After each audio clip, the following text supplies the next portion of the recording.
तो आज हमारी विजन की मंथली मैगजीन का फर्स्ट सीरीज़ का फर्स्ट वीडियो है। सबसे पहले हम देख लेते हैं कि कौन कौन से सब्जेक्ट्स मंथली मैगजीन में ज़्यादा इंपॉर्टेंट होते हैं और कौन से सेकंड प्रायोरिटी पे रख सकते हैं। So my white screen, okay. So सबसे फर्स्ट पे आता है इकोनॉमी, सेकंड पे एनवायरनमेंट। एनवायरनमेंट एंड इकोनॉमी से सबसे ज़्यादा क्वेश्चन आते हैं PT 365 में से भी और विजन के मंथली में से भी। फिर IR और this science and technology, schemes in news. तो इतने और आर्ट एंड कल्चर भी इसमें हम डाल सकते हैं। इतने सब्जेक्ट्स हमारे ज़्यादा इम्पॉर्टेंट है। जब भी हम ये करेंगे मंथली मैगजीन तो ये सब्जेक्ट्स हम पहले कवर करेंगे। ओके, सो अब हम स्टार्ट करते हैं। ठीक है, अगस्त मंथ 2025 मंथली करंट अफेयर्स। सबसे पहले प्रेफरेंस वाइज जाएंगे, इकोनॉमी फर्स्ट। ठीक है, प्रोडक्ट नेशन। ओके, सो स्टैंडिंग कमेटी जो होती है पार्लियामेंट में, फाइनेंस की स्टैंडिंग कमेटी, दो टाइप की कमिटीज़ होती है, standing committee, ad hoc committee. Standing committee permanent होती है, एडॉक टेम्परेरी होती है। ठीक है, तो स्टैंडिंग कमेटी ने सजेस्ट करा है कि जो ग्लोबल ट्रेड में हमें कम ज़्यादा प्रॉब्लम्स आ रहे हैं उसके ऊपर प्रोटेक्शन कैसे लगाना चाहिए। देखेंगे सबसे पहले कि प्रोडक्ट नेशन ये क्या है। ये देखिए, प्रोडक्ट नेशन वो कंट्री है जो कि मतलब अब बहुत ज़्यादा प्रोडक्शन कर रही है और उनके इंपोर्ट्स कम हो रहे हैं और खुद का प्रोडक्शन बढ़ रहा है। जैसे हमारा मेक इन इंडिया भी है, तो हमारे खुद के प्रोडक्ट ज़्यादा बनाते हैं, इंपोर्ट कम करते हैं। Okay, becoming net producer rather than net importer. Okay, और ये इंडियन कमेटी ने क्यों एडवाइस दी थी, क्योंकि जो अमेरिका हम पे 50% टैरिफ का जो सभी चल रहा है अभी, उसके कारण। लेकिन ये टॉपिक नोट कर लीजिए, ये टॉपिक है मेंस का, इसके ऊपर मेंस के क्वेश्चन आ सकते हैं। फिर ये चैलेंजेस भी मेंस के लिए ज़्यादा इम्पोर्टेंट होते हैं।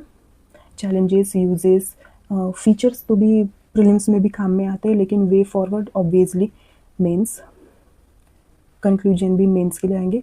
फैक्ट्स जो होते हैं, फीचर्स और डेटा, वो प्रीलिम्स में। ठीक है, ओके। रशिया यूक्रेन के कारण जो हुआ, उसके कारण ट्रेड में बहुत वल्नरेबिलिटी आई थी। ठीक है, फिर इसके बाद में रिसर्च एंड डेवलपमेंट का जो गैप है उसको भी फुलफिल करना है, जैसे कि लैक ऑफ इनोवेशंस है अभी फ़िलहाल हमारे देश में, एंड हम बहुत कम रिसर्च एंड डेवलपमेंट में खर्च करते हैं, जो कि 0.65% ऑफ आवर GDP है, जो कि बहुत ज़्यादा कम है। देन हमारा बहुत ज़्यादा डिपेंडेंस है इंपोर्ट करने में। हम एनर्जी, फर्टिलाइज़र, मेटल, फार्मास्यूटिकल, ये बहुत ज़्यादा इंपोर्ट करते हैं, which make India vulnerable again. या इंडिया का 60 to 70% सेमीकंडक्टर भी इंपोर्टेड होता है।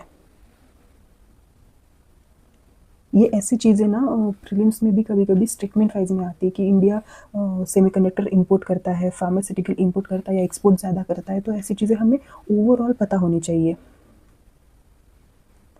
देन ऑब्वियसली हमारा वीक इंफ्रास्ट्रक्चर है, स्किल लेबर की कमी है, ये सब चीज़ें मेंस में बहुत काम में आती है। ठीक है, invest in human capital. Human capital means लोगों की परिस्थिति सुधरने में, उनको काम मिलने में, स्किल्स बढ़ाने में, या फिर कॉलेज के जो करिकुलम होते हैं उसको ठीक करने में, वो सब वे फॉर्मेट में लिखना है। देखते हैं रीजनल इम्बैलेंस इन इंडिया। फिर से स्टैंडिंग कमेटी जो है फाइनेंस की, उसने रिकमेंडेशन दिया है कि ओके, इंडस्ट्रीज जो एक जियोग्राफिकल एरिया में होती है वो एक जगह ना होकर अलग अलग जगह पे रहे, ताकि एक ही जगह डेवलप ना हो, सब जगह इक्वली डेवलप हो। लेकिन ये एज अ वे फॉरवर्ड बोलने के लिए अच्छा है, लेकिन यूजुअली बहुत डिफ़िकल्ट होता है। Road map for Indian economic growth in light of global economy, geopolitical circumstances, noted that industries in a state subject. Okay, industries आपको पता होगा 3 सब्जेक्ट्स होते हैं, यूनियन, देन स्टेट, और फिर एक कॉन्करेंस सब्जेक्ट। कॉन्करेंट में दोनों भी आते हैं, स्टेट में सिर्फ स्टेट संभालते हैं उन सब चीज़ों को, जैसे एग्रीकल्चर, एजुकेशन, छोटी मोटी चीज़ें, जेल्स वगैरह भी, और जो इम्पोर्टेंट होते हैं रेवेन्यू हो गया या फिर इंटरनेशनल ट्रीटीज़, वो सब हमारा यूनियन संभालता है। तो इंडस्ट्रीज भी स्टेट के सब्जेक्ट में आता है, तो ये जो डिस्ट्रीब्यूशन ऑफ इंडस्ट्री बोला है वो स्टेट करेगी। सेंट्रल गवर्नमेंट थोड़ा इनिशिएटिव लेंगे, उन्हें हेल्प भी कर सकते हैं, this is duty of state. Uneven economic growth होके, ये जो होते हैं ना, ये पॉइंट्स मेंस में बहुत इंपॉर्टेंट रोल प्ले करते हैं। जब हमें कुछ आंसर याद नहीं आता है तो हम ये सब चीज़ें ही लिखते हैं, uneven economic growth, then geopolitical scenario भी उसमें डाल सकते हैं। Note the union list has also followed the industries. Industries declared by parliament by law is necessary for defense. Okay, जो डिफेंस की इंडस्ट्री होती है और for prosecution of war, union is declared by the control.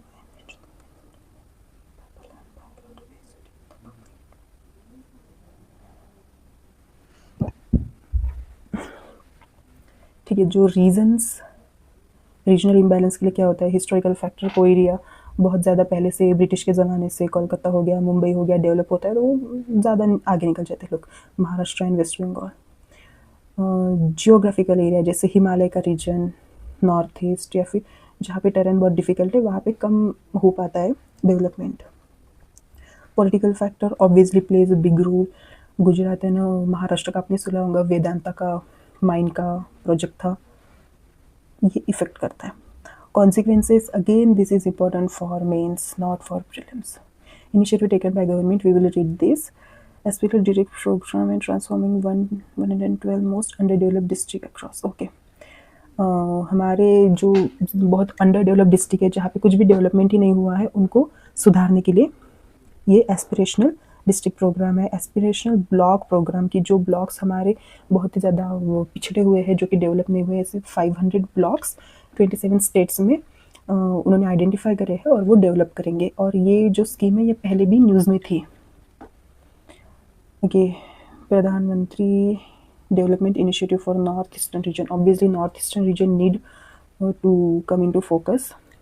Himachal, then Uttarakhand and Jammu Kashmir, यहाँ पे special developmental packages. खनिज क्षेत्र कल्याण योजना, खनिज क्षेत्र means tribal, Chhattisgarh, Haryana, Jharkhand, not Haryana, Bihar, Jharkhand, Chhattisgarh, Orissa, ये जो एरिया है उस रीजन की बात हो रही है। Border area development, obviously this is important, और ये हमेशा ही न्यूज़ में रहता है। जो इंटरनेशनल बॉर्डर्स है उसको, वहाँ पे जो इनएक्सेसिबल एरिया, जहाँ पे पहुँचना बहुत मुश्किल है, वहाँ का development. Then way forward, okay, new financial institution in backward region means bank हो गया, या फिर जो सूर्योदय के जैसे होते हैं ना, वो सब। ग्रोथ कॉरिडोर, काफ़ी सारे कॉरिडोर्स इंडिया में भी बन रहे हैं, industrial, then special economic zones भी बन रहे हैं। So corridors and elephant corridor also एक बार पढ़ लेना। परफॉर्मेंस बेस्ड फंडिंग, ओके, जो स्टेट्स, जो रीजन अच्छा परफॉर्म कर रहे हैं उनको ज़्यादा फंडिंग देना, और ऐसा भी कि मतलब जो कर सकते, जिनमें पोटेंशियल है, बस फंडिंग के कारण नहीं हो पा रहा है, उनको फंडिंग देना। Fund need to be develop core infrastructure, okay, core buildings हो गए, जो मेन चीज़ें डेवलप करने के लिए फंड्स देंगे। Goods and local governance in backward region, okay, R&D and innovation and improving skill level of workforce, okay, workforce की skill level, again mains point. Conclusion, क्या कंक्लूजन दिया है, for removing regional imbalance focus should be created on environmental that foster innovation, attract investment and ensure efficient utilization of resources, strengthening governance, improving infrastructure, promoting healthy competition between states through cooperative and competitive federalism are essential for balanced development. Okay, बहुत ज़्यादा difficult है, बहुत heavy words use करे हैं। कोई statement simple रखने हैं, जितने हो सकते सिंपल रखना है, इसमें लिंक नहीं हो पाता इतना जल्दी इतने डिफिकल्ट सेंटेंस में, ठीक है। सो इंटरनेशनलाइजेशन ऑफ रुपी, आरबीआई ने अप्रूव करा है कि जो हमारे बैंक्स होते हैं वो अभी वॉस्त्रो अकाउंट ओपन कर सकते हैं दूसरे कंट्रीज़ में। वॉस्त्रो अकाउंट्स क्या होता है बता देती हूँ। देखिए, वॉस्त्रो अकाउंट वो होते हैं कि जब कोई दूसरे देश में की बैंक हमारे देश में आके उनका अकाउंट खोलती है हमारे बैंक्स में, वो हो गया वॉस्त्रो अकाउंट। एक होता है नॉस्त्रो अकाउंट। नॉस्त्रो अकाउंट वो होता है कि जब हमारी बैंक, कोई भी XYZ मान लो एक्सिस बैंक, वो दूसरे देश में जाके वहाँ पे उनके बैंक में बैंक अकाउंट खोलेगी, वो हो गया नॉस्त्रो अकाउंट। ये यहाँ पे दिया हुआ भी, nostro account refer to domestic bank account held in foreign country. हमारी कोई बैंक दूसरे देश में जाके बैंक अकाउंट खोलेगी, लेकिन ये बैंक क्यों खोलते? ईजी ट्रांजैक्शन ऑफ मनी, ठीक है, हमको बहुत ज़्यादा डिपेंडेंट नहीं रहना है डॉलर पे, इसलिए अब हम इसका ट्रांजैक्शन ज़रा ईजी हो सके और रुपी का इंटरनेशनलाइजेशन हो सके। ये स्टेटमेंट ऐड करना मेंस के आंसर्स में, internationalisation of Indian rupee, this will give little bit base to your answer. Yes, bank account, okay, look here, Vostro account refers to the foreign bank account held in domestic bank in local currencies, ठीक है, ये हमारे देश में आते हैं तो हम उसको वॉस्ट्रो अकाउंट्स कहते हैं। तो अब वॉस्ट्रो अकाउंट खोलना इजी होगा, पहले बहुत स्ट्रिक्ट गाइडलाइंस थी, बहुत ज़्यादा रूल्स फॉलो करने पड़ते थे बैंक्स को, अब थोड़ा इजी हो जाएगा। देन इंटरनेशनल करेंसी क्या होता है बेसिकली, ये बोल रहे वही करेंसी जिसके थ्रू हम ट्रेड करते हैं, वैसे US का डॉलर हो गया, येन, युआन, यूरो, बहुत सारे हैं। इंडिया का अभी इस लेवल तक के पहुंचा नहीं है, but sure we will go there. Roles of an international currency, okay, medium of exchange होता है, स्टोर ऑफ वैल्यू, जैसे गोल्ड के बदले में हम डॉलर रखते हैं, इसका मतलब कि हम उसकी वैल्यू भी रखते हैं as a investment purpose. Currency is used to dominate low, determinant of internationalization of currency. Benefit, we will see benefits, bargaining power, risk, जो trade and policy flexibility means हम पे ज़्यादा कोई बैन वगैरह जो लगाते हैं ना, सैंक्शंस, वो नहीं लगा पाएंगे इतने easily. Financial market development, global, okay, financial market भी हमारा डेवलप होगा अगर इंडियन रुपी स्ट्रांग होगा आगे चल के, तो जो बॉन्ड्स और इक्विटी एंड गवर्नमेंट बॉन्ड्स होते हैं, GSEC वगैरह होते हैं, गवर्नमेंट सिक्योरिटी, उसकी भी वैल्यू बढ़ जाती है फिर। चैलेंजेस तो बहुत सारे हैं, वोलेटिलिटी, कम ज़्यादा रेट होते रहते हैं, मॉनेटरी पॉलिसी में भी प्रॉब्लम्स आते हैं, जैसे कि RBI का कंट्रोल नहीं रहता खुद की करेंसी पे इतना ज़्यादा जितना अभी है, जैसे जो US की फेडरल बैंक है उसका इतना ज़्यादा कंट्रोल डॉलर पे नहीं होता, जो कि इन्फ्लेशन और डिफ्लेशन कंट्रोल करने में फिर बाद में बहुत प्रॉब्लम करता है। मॉनेटरी पॉलिसी और फिजिकल पॉलिसी में रिदम भी नहीं रह पाती अगर वैसे इशू आ रहे हैं तो। Competition, okay, the global reserve currency landscape is dominated by euro, ठीक है, यूरो हो गया, डॉलर हो गया, इनको कंपटीशन मिल जाएगा। देन लिक्विडिटी, कन्वर्टिबिलिटी, ठीक है, rupee is not currently fully convertible, can not be freely bought और sold. Challenges, de-dollarization, obviously we want to do de-dollarization. RBI pushes internationalization of INR, okay, by opening Vostro account through banks और UPI linkages, जैसे अभी बहुत सारे countries हमारा UPI use करते हैं। Currency swap agreement, currency swap agreement शायद 2 साल पहले बहुत ज़्यादा न्यूज़ में थी, एक बार we have to Google it. Aim to reduce dependency on foreign currency, obviously we will have to reduce our dependency on US dollar, contribute to global de-dollarization, yes, aim to reverse de-dollarization, मतलब कि दूसरी किसी चीज़ पे हम हमारा dependence रख सकते हैं, ना कि डॉलर पे। मोस्ट प्रोबेबली हमारी ओन करेंसी, जितना हम खुद की करेंसी से कर सके ट्रेड उतना अच्छा। asymmetry and shrinking US economy with growing domination, okay, US में भी बहुत सारे प्रॉब्लम्स भी, उनकी इकोनॉमी भी श्रिंक हो रही है, and the rise of China is also threat to US dollar. Credibility, obviously credibility इतनी नहीं रही उनकी। Weaponization of US dollar, US की एक गलती है कि वो उसके डॉलर को एज अ वेपनाइज करता है, मतलब कि लोगों पे बैन और सैंक्शन लगाने के लिए यूज़ करता है। मे बी, हाँ, 40 countries are under US sanction right now. Iran पे जैसे करा था, रशिया पे जैसे करा था, अगर डॉलर ज़्यादा मार्केट में रहेगा, उनका पावर रहेगी, तो वो वैसे ही हरकतें करेंगे। Action taken by federal government hiking interest rate. 2023 में उन्होंने बहुत ज़्यादा इंटरेस्ट रेट बढ़ा दी थी, जो RBI US की है, मतलब फेडरल बैंक जिसे कहते हैं। Lead to currency depreciation and increase in depth, service cost and inflation in many countries, जिसके कारण बहुत सारे कंट्री में महंगाई बहुत बढ़ गई थी और क्या बोलते हैं वो, मार्केट में मंदी आ गई थी। Positive development outside US। Okay, US के बाहर भी थोड़ा और डेवलपमेंट, जैसे चाइना हो गया या फिर एशिया, ब्रिक्स की मीटिंग आपने देखी, रशिया इंडिया का बॉन्ड। सो दीज आर और कॉम्पिटिशन फॉर US। चैलेंजेस क्या है डीडॉलराइजेशन करने के? ट्रांजिशन कॉस्ट, US डॉलर से मूव करके हम दूसरी करेंसी पे अगर मूव हो रहे हैं तो उसके लिए भी हमें बहुत कुछ सेक्रीफाइस करना पड़ेगा। मार्केट वोलेटिलिटी, जो न्यू करेंसी आएगी क्या वो इतनी जल्दी शिफ्ट हो पाएगी, क्या वो ट्रिगर हो पाएगी मार्केट में, स्टेबिलिटी ला पाएगी, वो भी बहुत बड़ा प्रॉब्लम होता है। Geopolitical tension, okay, geopolitical tension वैसे तो बहुत ज़्यादा है अभी इंडिया और US के बीच में, बट अगर जैसे हम हमारी खुद की करेंसी में और करेंगे ट्रांजैक्शन, US का डॉलर यूज़ ना करते हुए, tension will further increase. Spark political friction, obviously it will spark. Ease of diversification. Okay, diversification is the main aim or a main goal of our de-dollarization. कि we want to depend on other things than this dollar. Conclusion we will read once, but this is also for mains. In case of India, de-dollarization can be complemented with internalization of rupification. Okay.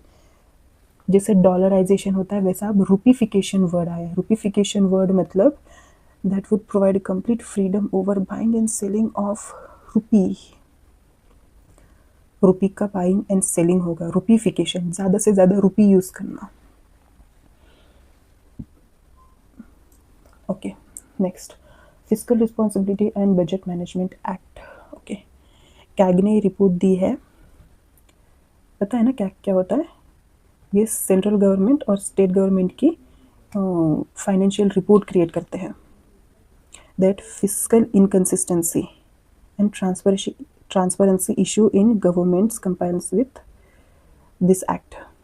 Okay, so transparency issue है कि मतलब बहुत सारी चीज़ें disclose नहीं हो पाई, और जो डिस्क्लोज हुई है उसमें भी फिस्कल इनकन्सिस्टेंसी है, मतलब कि जितना रेवेन्यू रिसीट हो रहा है उतना एक्सपेंडिचर का फ़र्क आ रहा है। एक्सपेंडिचर ज़्यादा हो रहा है और रिसीट कम हो रहा है। ये एक्ट कब आया था? 2003 में। Intergenerational equity and fiscal management and ensure the long term macro economic stability. Okay, for economic stability और फिस्कल मैनेजमेंट मीन्स कि ज़्यादा से ज़्यादा हमारा इनकम हो और कम से कम एक्सपेंडिचर्स हो। Central government policy towards sustainable path. A key mandate of the act is the CAC must conduct an annual compliance review. Okay. Now you should note कि CAC का कौन से आर्टिकल में CAC के बारे में लिखा हुआ है। Okay.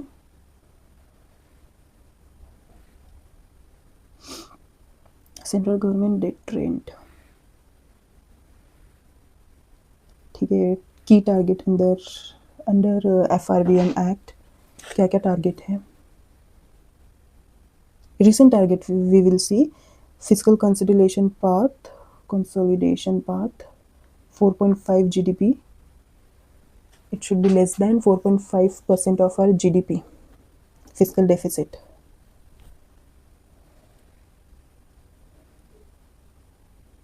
ठीक है।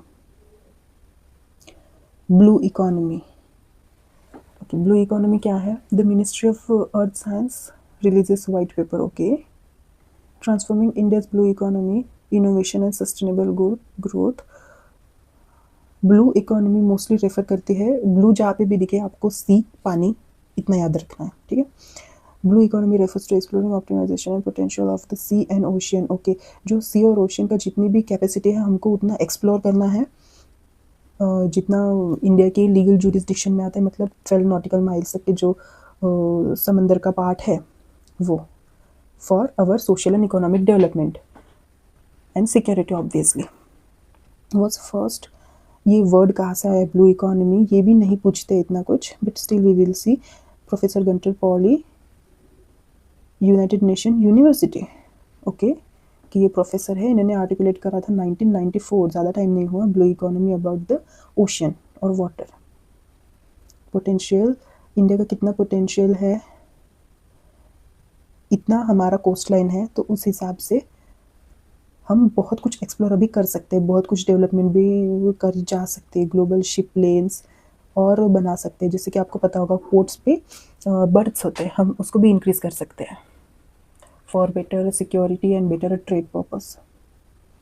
Indus blue economy contribute, okay, India की जो सी के थ्रू इकोनॉमी कंट्रीब्यूट होता है, मतलब पोर्ट पकड़ लीजिए सीधे सीधे, और फिशरी जो समंदर में से होती है, 4% कंट्रीब्यूट करती है in our GDP and 95% of इस ट्रेड, ओके, जो कार्गो का ट्रेड होता है वो 95% कंट्रीब्यूट करता है, बचा हुआ 5% फिशरी हो गया या फिर जो बिजनेसेस चलते हैं कोस्ट लाइन के आसपास वो कंट्रीब्यूट करते हैं। ये ऐसी चीज़ें पता होनी चाहिए, क्योंकि मेंस के ऑप्शन के सेंटेंसेस में पूछ लेते हैं, स्टेटमेंट 1, स्टेटमेंट 2, स्टेटमेंट 3, उसमें कभी ऐसे स्टेटमेंट आ जाते हैं। 12, वैसे तो इंडिया के 13 मेजर पोर्ट्स हैं, Vandan Port in Maharashtra will be the 13th major port, okay. 200 minor ports तो नहीं, बट मेजर पोर्ट्स हमें नाम के साथ में विथ लोकेशन पता होना चाहिए, कौन से स्टेट में है, कहाँ पे है, और उसका अर्लियर नाम क्या था और अभी नाम क्या है। By 2035, Indus coastal shipping and modal share is expected to grow 6%, okay. जो 4% था, 4% ऑफ आवर जीडीपी, वो हमारा 6 to 33% होना चाहिए। क्या? Coastal shipping modal share. Coastal shipping model share, we have to Google it once, proper information, reflecting robust potential for economic expansion, okay. I think this is all about कि हम ship manufacturing भी कर सकते हैं, जैसे वाइजैक में होता है ship and submarines production. Warming water, okay. Challenges, again important for mains. Warming water, पानी गर्म होता है, साइक्लोन्स आते हैं, सी लेवल राइज हो रहा है, जिसके कारण हमारी जो कोस्टल रीजन होता है वो सिंक करते जाता है, क्योंकि पानी बढ़ते जा रहा है। ओवर फिशिंग के कारण फिश या फिर जो एक्वेटिक एनिमल्स होते हैं वो बहुत कम होते जा रहे हैं, और जैसे पानी गर्म होता है इसलिए कोरल्स वाइटनिंग होते हैं, मतलब जो कोरल कलरफुल होने चाहिए वो वाइट होते हैं, वो डेड कोरल माना जाता है उन्हें। It's a very bad sign for environmental factor. Successful case studies, okay, again very important for mains, case studies related to blue economy। एक बार देख ही लेते क्या क्या हुआ था। डिजिटल ट्विन इंटीग्रेशन कोची में हुआ था, केरला के। Tangible benefit of operational efficiency and resilience for environmental monitoring, Gujarat में भी हुआ था। Ship breaking into circular economic model, Andaman and Nicobar. Ship breaking means ये शिप को रिसाइकल करने का काम है, जो कि शिप को रिसाइकल करना मतलब भी बहुत ज़्यादा पैसे वो जनरेट करता है, उसका हर एक पार्ट अलग अलग बिकता है। So Hong Kong international convention for safe and environmentally sound recycling, okay. Recycle करते समय हमें एनवायरमेंट का भी ध्यान रखना है, ऑब्वियसली सस्टेनेबल डेवलपमेंट की तरफ जाना है, इसलिए ऐसा नहीं कि पूरा कूड़ा कचरा फेंक दिया। Blue flag certification for beaches, जैसे हमारे मुंबई की कंडीशन है, हमको तो रेड फ्लैग ही मिलेगा। To regulate tourism in marine, ठीक है, मतलब कि अगर टूरिस्ट लोगों को पता होगा कि कौन से ब्लू फ्लैग्स है, कौन से अच्छे बीचेस है, कौन से अच्छे बीचेस नहीं है, तो थोड़ा उनको भी हेल्प हो जाएगा। एंड जो खराब बीचेस है अगर वो आइडेंटिफाई हो गए तो हम उसको फिर ठीक कर सकते हैं। और उड़ीसा का जो बीच के बारे में आपने सुना होगा, वहाँ पे every year the sea turtles come there, olive ridley turtle, and they give birth there. So उसके कारण वो वाला कोस्ट लाइन तो बहुत ज़्यादा इंपॉर्टेंट है, इकोलॉजिकल बैलेंस मेंटेन करता है सी का। सी वीड फार्मिंग, ओके, इंडिया में भी होती है, विच डिजॉर्व कार्बन डाइऑक्साइड, ओके, हाँ, मतलब जब पानी में बहुत ज़्यादा कार्बन डाइऑक्साइड हो जाते हैं ना तो वीड बनना चालू होता है। वीड क्या होता है? अलगी, शेवाल जिसे कहते हैं, उसको वीड कहा जाता है। Reduce pressure and stress fish stock, okay. Target investment in green technology, resilience, time and skill development are crucial for India's economy. Okay, not that important. Conclusion सभी आर्टिकल के कंक्लूजन मेंस के पहले पढ़ने होते हैं. जो जो अच्छे लगे उसको लिख लेना इजी लैंग्वेज में, इतना डिफिकल्ट नहीं रखना जितना इन्होंने रखा है. वो जस्ट ड्रॉपिंग द नेम्स हो जाता है. नॉलेज कितनी है कितनी नहीं वो समझ में भी नहीं आता जो एग्ज़ाम पेपर चेक करता है उसको. India shift to green energy depend heavily on having access to critical minerals. Okay, हाँ, सी में से हमको क्रिटिकल मिनरल्स मिलते हैं. वहाँ पे माइनिंग भी होती है. बॉम्बे हाई का नाम भी आपने सुना होगा. गिग वर्कर्स, या this is important. Kerala state assembly passes the gig worker bill, okay, to protect gig worker को एक्सप्लॉइट किया जाता है. गिग वर्कर कौन होता है?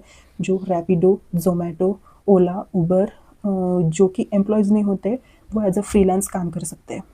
बस उनको ऐप के साथ में खुद को रजिस्टर करना होता है और वो काम करना शुरू कर देंगे और वो कंपनी उनको फिर पैसे भेजेगी. These people are not employees of that particular company.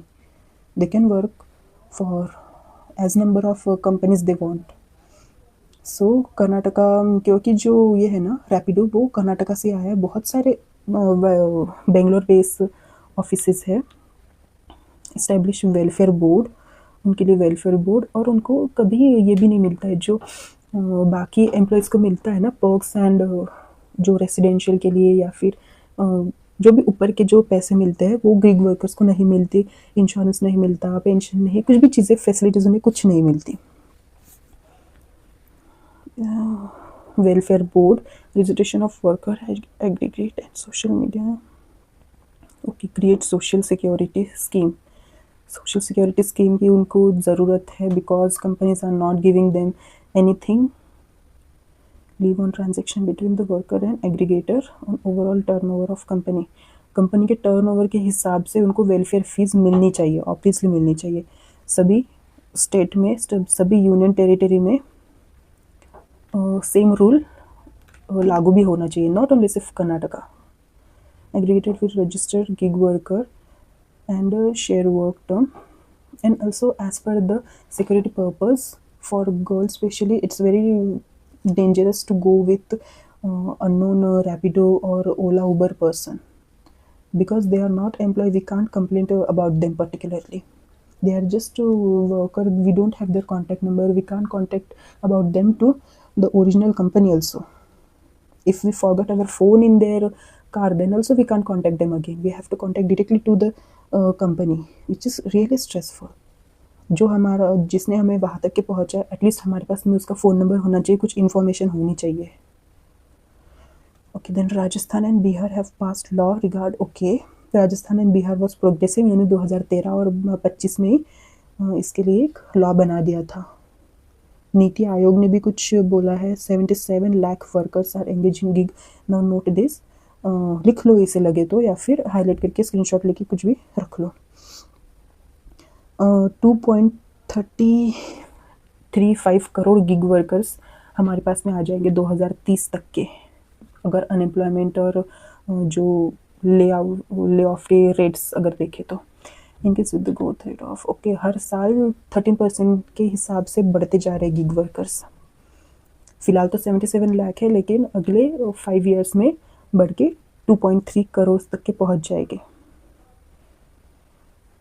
इनके लिए स्टेप्स लिए गए हैं. Okay, 2020-19 codes on wages and codes on social security. इनको अच्छे से एक बार पढ़ लेना, अगर इसमें कभी क्वेश्चन आए तो छूटना नहीं चाहिए, इसलिए ज़्यादा हार्ड नहीं है. Extension of social security benefit to gig worker. Okay, and universal minimum floor wages for all worker including gig worker. Means इसमें किसी और भी वर्कर्स की बात करिए, maybe pink collar workers की बात करी होगी, because they are also unnoted in our nation. National database of unrecognized workers including gig workers. इसमें वो भी वर्कर्स आ जाएंगे जो कि पिंक कॉलर, मतलब कि बेबी सिटिंग हो गया, या फिर हाउस मेड्स हो गए, डोमेस्टिक वर्कर्स, अनपेड लेबर, मतलब कि जो हाउसवाइफ का काम कर रहे हैं या फिर बस वो चीज़ें संभाल रहे और उनको कोई फॉर्मल पेमेंट नहीं मिलती, और अगर पेमेंट मिलती है तो वो गवर्नमेंट के नोटिस में नहीं आ पाती. All registered unorganized including gig worker are entitled to accidental insurance benefit. Obviously वो गाड़ी चलाते हैं, अगर कुछ हो भी जाए, कुछ एक्सीडेंट कभी भी हो सकता है, so they should have some insurance. सभी टाइप के अनऑर्गेनाइज्ड में जितने भी लोग काम कर रहे हैं सब, not only gig, others too. Income Tax Act 2025. This is little bit important. President have given assent to Income Tax Act 2025. Replace 1961 का जो इनकम टैक्स था उसको चेंज करा है. द एक्ट हैड कम अगले साल का फाइनेंशियल ईयर जब स्टार्ट होगा तब ये लागू होगा. अभी तो फिलहाल पुराना वाला ही है. Shorter and simple. अच्छा, इसकी लैंग्वेज ना बहुत डिफ़िकल्ट हुआ करती थी पहले. अगर सपोज़ कोई नॉर्मल इंसान पढ़े तो उसको समझ में नहीं आ पाती थी. अब जैसे हमारे जैसे लोग तो भी एटलीस्ट उसको पढ़ के समझ लेंगे. सिंपल लैंग्वेज करी है और थोड़ा छोटा भी कर दिया पहले से. Minimum alternate taxes and alternate taxes minimum, okay, separate into 2 categories. MAT and AMT have been separated into 2 subsections. Okay. Tax rate and regimes including cooperative remain unchanged. मतलब जो टैक्स रेट इंडिविजुअल्स को और corporations को लगते थे उसमें कोई फेरबदल नहीं हुआ है. No changes in offense and penalties. जो चार्जेस पड़ते थे, हमको फीस फाइन भरनी पड़ती थी, उसमें भी कोई चेंजेस नहीं है. Most definitions have also been retained. Definitions को सिंपल करा है लेकिन जैसे थी वैसे ही है. Faceless collection of information.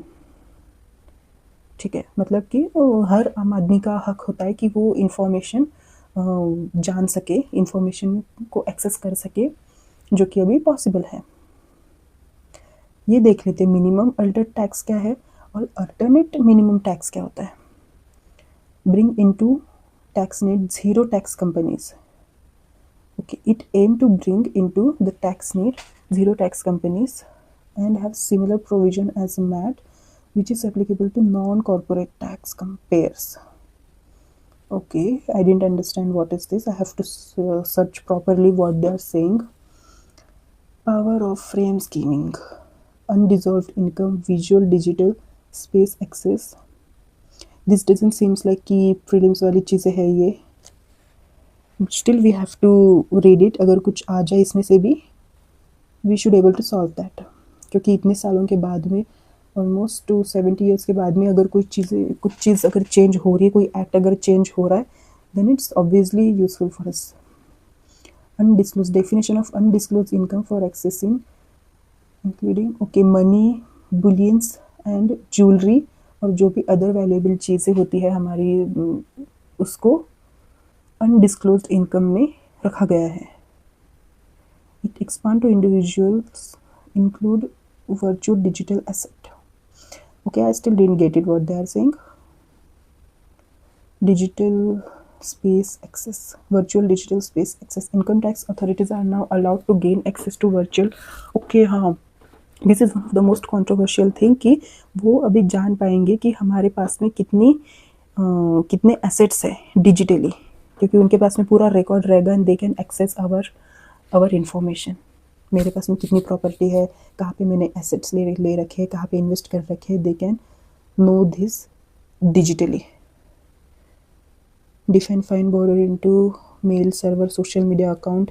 They can access my social media account और my email servers and online investment. मैं कौन से ट्रेडिंग करती हूँ शेयर मार्केट का भी वो जान सकते हैं. This is dangerous. पहले ये चीज़ नहीं थी, अब ये ऐड हुई है.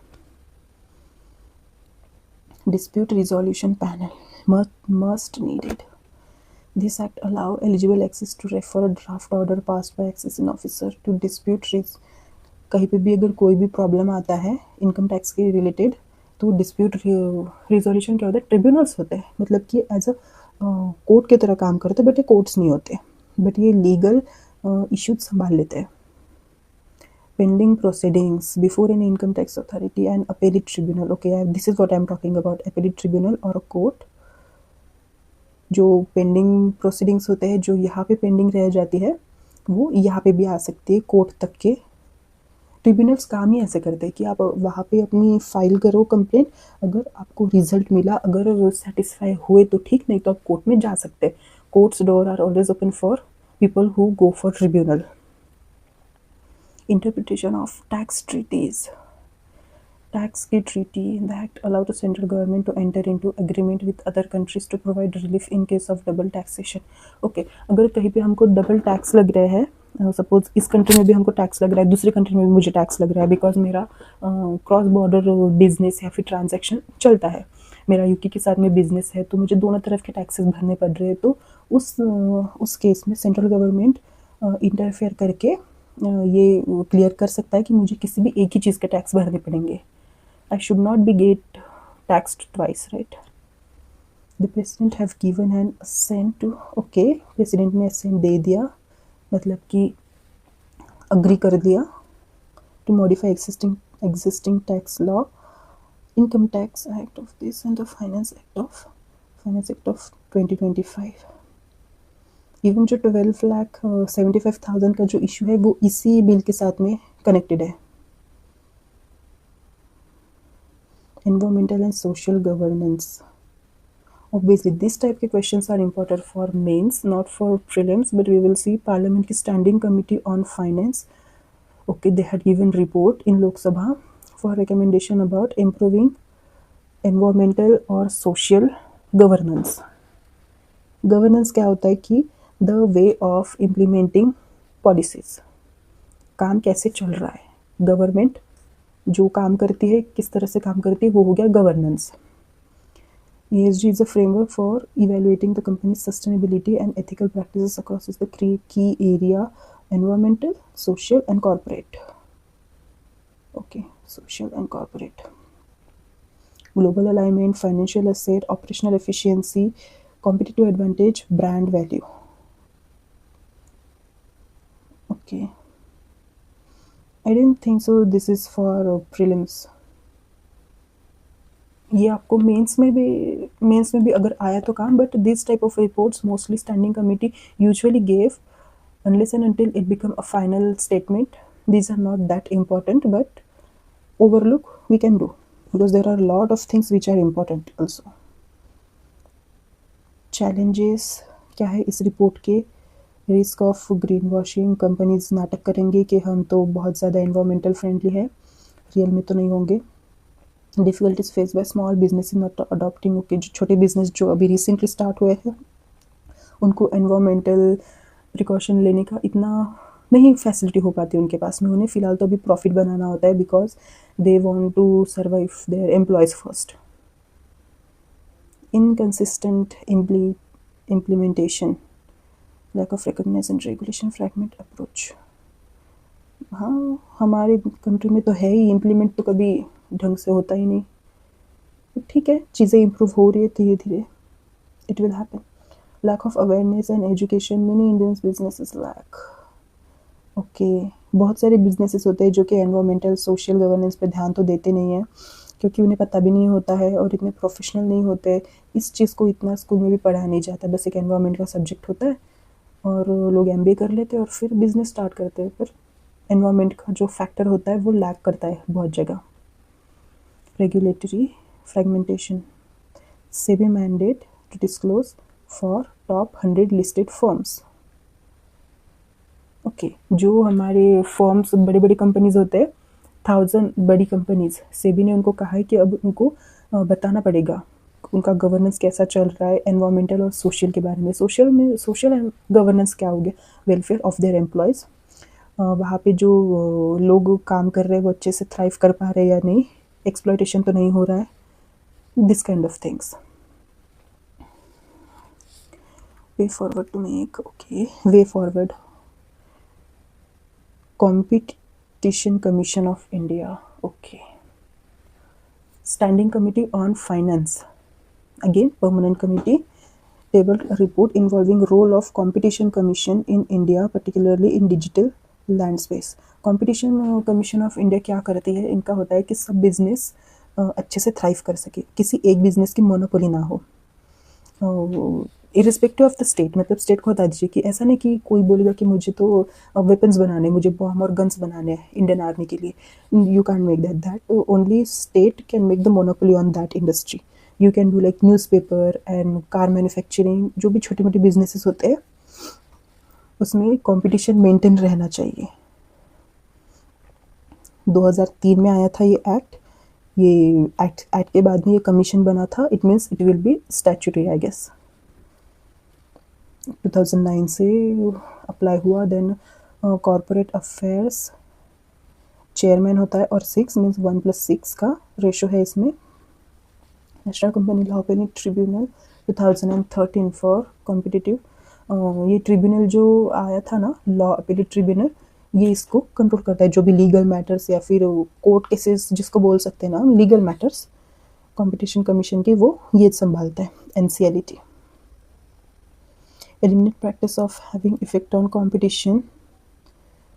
Google case Umar Javed directed Google not to restrict app developer for contributing apps wide side loading, protect the interest of consumers, advise the government on competition issue, that is the competition assessment toolkit. Okay. Role of competition commission of India, इसको ढंग से पढ़ना पड़ता। ये तो जब हम polity पढ़ते हैं ना तो उसमें कवर हो जाता है। जब statutory non statutory constitutional bodies पढ़ते हैं तो उसमें ये भी आता है, वहाँ पे डिटेल में पढ़ लेना। Then way forward. Okay, Indian ports act. Okay, president of India have given assent to India's port act, जो इस साल में आया, जो कि रिप्लेस कर रहा है 1908। बाप रे, it's too old. It seeks to consolidate the law relating to port and promote integrated port development. Okay, जो हमारे समंदर के पोर्ट होते हैं उससे रिलेटेड जो भी लॉज होते हैं उसको, और वहाँ पे डेवलपमेंट होना चाहिए in case of ease of doing businesses. Okay, ease of doing businesses, वहाँ पे कोई स्मगलिंग नहीं होनी चाहिए, स्मूथली काम भी चलते रहना चाहिए। MSDC maritime state development council statutory recognition too. Okay, ये मतलब एक एक्ट आया होगा मैरीटाइम स्टेट डेवलपमेंट काउंसिल, जिससे ये काउंसिल बनी है। स्टैट्यूटरी मीन्स पहले कोई एक्ट आता है और एक्ट पे से एक बॉडी बनती है, उस बॉडी के कुछ चेयरमैन कुछ मेंबर्स होते हैं और वो स्टैट्यूटरी कहलाती है, क्योंकि उसके पहले एक एक्ट आया था। और जब कॉन्स्टिट्यूशन में कुछ चेंजेस होते हैं तो उसको कॉन्स्टिट्यूशनल बॉडी कहते हैं। कॉन्स्टिट्यूशनल में चेंजेस मीन्स, ये जो मिलता है ना कॉन्स्टिट्यूशन का चार्ट मिलता है, every UPSC aspirant should have this. इतना लंबा होता है ये चार्ट। इसमें जितने भी आर्टिकल्स लिखे हुए हैं, इसमें जो भी चीज़ें लिखी हुई है वो कॉन्स्टिट्यूशन के अंदर आती है, और जो कॉन्स्टिट्यूशनल बॉडीज होती है उसका मेंशन भी इस कॉन्स्टिट्यूशन में आपको मिल जाता है। सो हमको समझने में इजी होगा कि जितने भी आर्टिकल्स हैं ना हमारे 395 तक के, फर्स्ट से लेके, वो पूरा कॉन्स्टिट्यूशन के अंदर आता है। एज अ बिगिनर स्टूडेंट्स को प्रॉब्लम होती है समझने में, slowly you will understand. Okay, composition. Union minister of port, ship and waterway shall be the ex officio chairman. Union minister जो होते हैं पोर्ट के, वो ex officio chairman as a काम करते हैं, कि वो उसके मेंबर नहीं होते, वो वहाँ पे काम करते हैं but he is not the member of that council. Minister in charge of each coastal state, जितने भी स्टेट है उसका एक मिनिस्टर इंचार्ज होगा। Secretary in the Indian navy and the coastal guard. एक secretary means it's a very big post actually, don't understand like secretary means normal, it's officer level of duty, he have very big role in this. Secretary of union ministry of port, state के और union के दोनों भी secretaries काम करेंगे इस council के अंदर। सागरमाला 2015 का एक्ट, स्कीम थी एक्चुअली मेरीटाइम सेक्टर को डेवलप करने के लिए। सागरमाला, नाम में सागर है, बहुत सारी चीज़ें हमको शॉर्ट फॉर्म में याद रखनी होती है, हर चीज़ में दिमाग तो नहीं लगाते रहेंगे। Maritime India's vision 2030, okay, through ship, port and waterway. Productivity बढ़ानी है हमको सी की by port, shipping and waterway. Okay, what happened?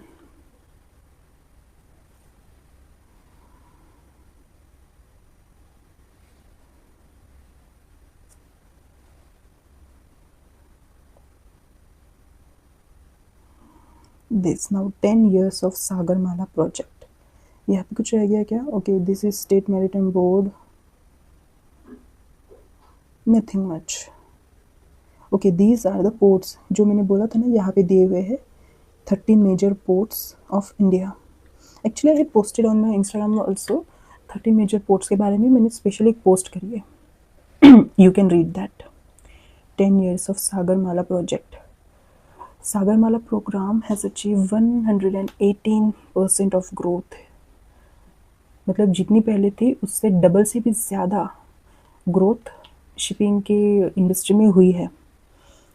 Logistic cost reduce हुए हैं, एमिशन भी रिड्यूस हुई है। It's good thing. 2015 में लॉन्च हुआ था ministry of port, shipping and waterway to accelerate economic development. Obviously, we launch any scheme for to develop our economy. Indirectly हमको economic benefit होना चाहिए और social also, because we have socialism in our preamble. So हमको थोड़ा वो भी देखना होता है. Anyway, socialism should not be there present. But we can't do anything right now. Sagarmala 2.0 launches in 2025, focusing on area like shipbuilding, repairing, breaking, recycling. We are good in this. Actually, we are good in this. Recycling or repairing of ship. One of the news शायद 2024 में थी, India should start its own business of repairing ships because India is very good in that. 5 components of Sagarmala. Okay. Port modernization. Yes, we need to do modern ports are required like China have. Connectivity of port, like one port to another port, there should be connectivity from Karnataka to Maharashtra to Gujarat. Then coastal community development, वहाँ पे जो लोग रहते हैं coastal communities, उनको भी थोड़ा job skills मिलने चाहिए, उनको भी थोड़ा economic benefit मिलना चाहिए उस चीज़ का. Port link to industry. Yes. अगर इंडस्ट्री से पोर्ट कनेक्टेड होंगे तो ट्रांसपोर्टेशन का खर्चा बच जाएगा, फास्ट चीज़ें पहुंच पाएगी, जिससे शिपिंग के लिए पहले 5-5 दिन लगते थे 2 या 3 दिन में हो जाएगी. It's win win for both of them, for industries and for ports. Coastal shipping and inland waterway. Inland waterway कौन सा होता है? जो रिवर्स के थ्रू जाता है, रिवर्स एंड लेक, जो हमारे इंडिया के बीच में से जो वाटरवे जाते हैं. Suppose now Uttar Pradesh wants to connect to port, they will use some of the waterway and some of the roadway. It's easy thing to transport. Institutional framework to implement the Sagarmala programme. Apex body है ये. Okay, chair by, this is an apex body, means this is the most important and top level body. Ministry of shipping के under आती है for policy directional and ओवरसेटिंग the program, chaired by the minister of shipping. Okay, जो shipping के minister है वो इसे directly chair करते हैं. Means this is one of the very important program of central government. State में भी सागरमाला की एक एक कमेटी बनाई है. पर्टिकुलर जो कोस्टल स्टेट्स होते हैं, CM and minister of in charge उसको हैंडल करते हैं. State maritime board, port department. Okay, एक एक पर्टिकुलर डिपार्टमेंट हर एक स्टेट में भी है पोर्ट का separate, for responsible for coordination. Okay, ये भले सागरमाला प्रोग्राम जो है वो सेंट्रल गवर्नमेंट का है, but state also have to coordinate with them and take some responsibilities. So these departments and committee will do that. Sagarmala Development Company Limited. Okay, so एक company भी setup करिए 2013 के companies act के अंदर. Assist the state level, zone level special purpose vehicle. Okay, special purpose vehicle. I had read this somewhere. This special purpose vehicle help for the particular domain of that group. Like special vehicle, purpose vehicle industry के लिए भी होते हैं, port के लिए भी होते हैं, एयरपोर्ट्स के लिए भी होते हैं. This we have to search again. It is now renamed as Sagarmala financial corporation limited, India's first non banking financial company in maritime sector. वैसे तो बहुत सारे NBFCs है, means non banking financial corporations, but ये मैरीटाइम सेक्टर में is one of the first of its kind है. Achievements देख लेते हैं सागरमाला के। कोस्टल कम्युनिटी को डेवलप करा है, वाटरवेज, बहुत सारे वाटरवेज बनाए हैं कार्गोज के आने जाने के लिए, रेलवेज एंड रोडवेज के लिए भी। इम्प्रूव कनेक्टिविटी, ओके, बहुत सारी कनेक्टिविटी भी बन गई होगी, मतलब रोड्स बन गए तो आने जाने के लिए ईजी होता है। पोर्ट डेवलपमेंट, जैसे कि जो बर्थ होते हैं ना वो थोड़े ज़्यादा होने चाहिए और बेटर पोर्ट्स होने चाहिए। 9 Indian ports are among the world's top, okay, India के 9 पोर्ट्स वर्ल्ड के टॉप 100 पोर्ट्स के इसमें आते हैं। It's a good thing. हमारे वैसे भी 13 मेजर पोर्ट्स है इसमें कि 9 ports are in the top 100 ports, so it's a good thing. But I still feel like China's ports are more developed than ours. We have to overcome that. Average port turnover time to approximate 2 days. Significantly improvement from average 4 days. Okay, 4 days. Sagarmala 2.0 will position India as a hub for maritime innovation and substantially thriving, steering towards a globally competitive maritime ecosystem that fuels economic growth, job creation and blue economy. This is good conclusion. You should write this. This is nice one. बहुत simple language में लिखा है कि blue economy को support करेगा, job create करेगा, economic growth को support करेगा सागरमाला 2.0। प्रधानमंत्री ग्राम सड़क योजना, अब कितने बच्चे हैं? Okay, news in shorts means news in shorts, these are for prelims specific.